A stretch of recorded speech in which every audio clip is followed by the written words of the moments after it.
Hi ಎಲ್ಲರಿಗೂ ನಮಸ್ಕಾರ. Welcome to ಭಾಗ್ಯರತ್ನ ಅಡುಗೆ ಚಾನಲ್. ಯಾರೆಲ್ಲ ಇನ್ನೂ ನಮ್ಮ ಚಾನಲ್ನ ಸಬ್ಸ್ಕ್ರೈಬ್ ಮಾಡ್ಕೊಂಡಿಲ್ಲ ದಯವಿಟ್ಟು ಸಬ್ಸ್ಕ್ರೈಬ್ ಮಾಡ್ಕೊಂಡು ನೋಡಿ. ಇವತ್ತು ಕುಂಬಳಕಾಯಿ ಪಲ್ಯ ಹೇಗೆ ಮಾಡೋದು ಅಂತ ತಿಳಿಸ್ಕೊಡ್ತಾ ಇದ್ದೀನಿ. ಮೊದಲಿಗೆ ಸ್ಟವ್ ಅಂಟಿಸಿ ಒಂದು ಬಾಣಲಿನ ಬಿಸಿಯಾಗಕ್ಕೆ ಬಿಡೋಣ. ಅದಕ್ಕೆ 2 ಟೇಬಲ್ ಸ್ಪೂನ್ ಆಯಿಲ್ ಹಾಕ್ಕೊಳ್ತಾ ಇದ್ದೀನಿ. ಆಯಿಲ್ ಬಿಸಿ ಆದ ನಂತರ 1/2 ಟೀ ಸ್ಪೂನ್ ಸಾಸಿವೆನ ಹಾಕ್ಕೊಳ್ತಾ ಇದ್ದೀನಿ.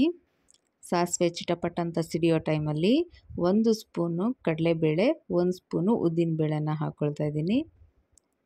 ಅದು ಚೆನ್ನಾಗಿ ಬ್ರೌನ್ ಕಲರ್ ಆಗೋವರೆಗೂ ಫ್ರೈ ಮಾಡ್ಕೊಳ್ಬೇಕಾಗತ್ತೆ.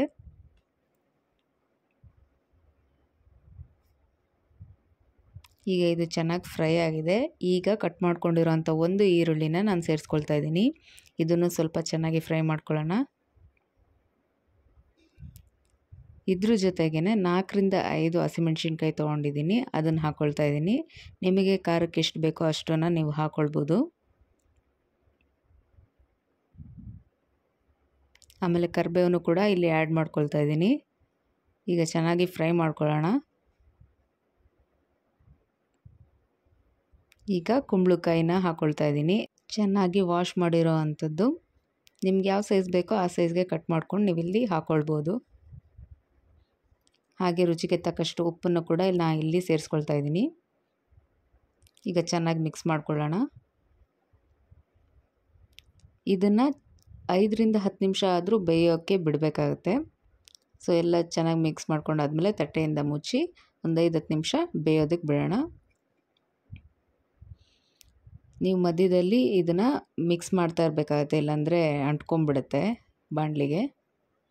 ನೋಡಿ ಇನ್ನೂ ಬೆಂದಿಲ್ಲ, ಸ್ವಲ್ಪ ಬೆಂದಿದೆ. ಸೊ ನಾವಿನ್ನೂ ಬೇಯಿಸ್ಕೊಳ್ಬೇಕಾಗತ್ತೆ. ಸೊ ಮತ್ತೆ ತಟ್ಟೆಯನ್ನು ಮುಚ್ಚಿಬಿಟ್ಟು ಮತ್ತೆ ಬೇಯಿಸ್ಕೊಳ್ತಾ ಇದ್ದೀನಿ. ನೋಡಿ ಈಗ ಚೆನ್ನಾಗಿ ಬೆಂದಿದೆ ಕುಂಬಳಕಾಯಿ.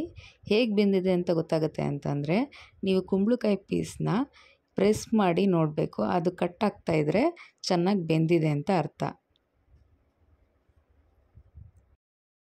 ಈಗ ಇದು ಬೆಂದಿದೆ. ಲಾಸ್ಟಲ್ಲಿ ನಾವು ತುರ್ಕೊಂಡಿರುವಂಥ ತೆಂಗಿನಕಾಯಿನ ಹಾಕ್ಕೊಳ್ತಾ ಇದ್ದೀನಿ.